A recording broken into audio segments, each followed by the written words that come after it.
Kalau pengen dapat malam Al-Qadar, dan ini insya Allah dijamin 100%, insya Allah dapat. Insya Allah. Kalau pengen dapat, hidupkan setiap malam Ramadan. Jangan tinggalkan malamnya. Walaupun kita kerjakan 15 menit. Walaupun kita kerjakan 30 menit.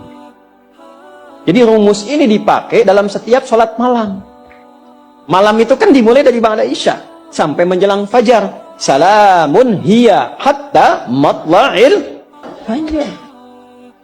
Sampai ke ujung malam nanti. Memang tanda-tanda munculnya itu terasanya nanti begitu agak tengah malam terasa. Tapi kan turunnya malam.